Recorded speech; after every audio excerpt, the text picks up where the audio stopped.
Back to my YouTube channel. ಇವತ್ತಿನ recipe ಒಂದು ತುಂಬಾ ಹೆಲ್ತಿ ಆದಂತಹ, ಎಲ್ಲರೂ ಇಷ್ಟಪಡುವಂತಹ, ಅದರಲ್ಲೂ ತುಂಬಾ ಏಜ್ಡ್ ಪರ್ಸನ್ಗೆ ಇಷ್ಟ ಆಗುವಂಥ ಹಾಗಲಕಾಯಿ ಪಲ್ಯ ಇದು. ಇದಕ್ಕೆ ಮಸಾಲೆಯನ್ನು ರುಬ್ಕೊಳ್ಳೋದಕ್ಕೆ ನಾನಿಲ್ಲಿ 4 ಟೇಬಲ್ ಸ್ಪೂನ್ ತೆಂಗಿನಕಾಯಿ ಮತ್ತು 2 ಈರುಳ್ಳಿ, ಟೊಮೊಟೊನ ತೊಗೊಂಡು ರುಬ್ಬಿಟ್ಕೊಂಡಿದ್ದೀನಿ. ಜೊತೆಗೆ ಒಂದು ಬಾಣಲಿಗೆ ಸಣ್ಣ ಈರುಳ್ಳಿ ಮತ್ತು ಕರಿಬೇವಿನ ಸೊಪ್ಪನ್ನು ಹಾಕಿ ಫ್ರೈ ಮಾಡ್ಕೊತಾ ಇದ್ದೀನಿ. ಸಾಸಿವೆ ಬೇಕು ಅಂದರೆ ಸಾಸಿವೆನೂ ಕೂಡ ಮಿಕ್ಸ್ ಮಾಡ್ಕೊಂಡು ಫ್ರೈ ಮಾಡ್ಕೋಬೋದು, ಅದು ಆಪ್ಷನಲ್ ಆಗಿರುತ್ತೆ.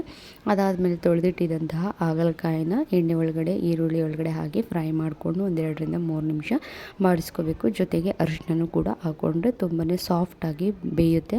ಅದಕ್ಕೋಸ್ಕರ ಅರಿಶಿನನೂ ಕೂಡ ಹಾಕ್ಕೊಂಡಿದ್ದೀನಿ. ನಿಮಗೆ ಬೇಕು ಅಂದರೆ ಹಾಕ್ಕೋಬೋದು, ಇಲ್ಲಾಂದರೆ ಸ್ಕಿಪ್ ಮಾಡ್ಕೋಬೋದು. ಅದಾದಮೇಲೆ ಅಳತೆಗೆ ಎಷ್ಟು ಬೇಕೋ ಅಷ್ಟನ್ನು ನೀರನ್ನು ಫಸ್ಟ್ ಸ್ವಲ್ಪನೇ ಹಾಕ್ಕೋಬೇಕಾಗುತ್ತೆ. ನೀರನ್ನು ಸ್ವಲ್ಪ ಹಾಕಿ ನೀಟಾಗಿ ಮಿಕ್ಸ್ ಮಾಡಿಕೊಂಡು, ನಾವು ಡೈಲಿ ಯೂಸ್ ಮಾಡುವಂತಹ ಖಾರದ ಪುಡಿ ಏನಿರುತ್ತೆ ಅದನ್ನು 1 ಟೇಬಲ್ ಸ್ಪೂನಷ್ಟು ಹಾಕ್ಕೊಂಡು, ಜೊತೆಗೆ ಧನಿಯಾ ಮತ್ತು ಅಚ್ಕಾರನ ಕಾಲು ಟೇಬಲ್ ಸ್ಪೂನಷ್ಟು ಹಾಕ್ಕೊಂಡಿದ್ದೀನಿ.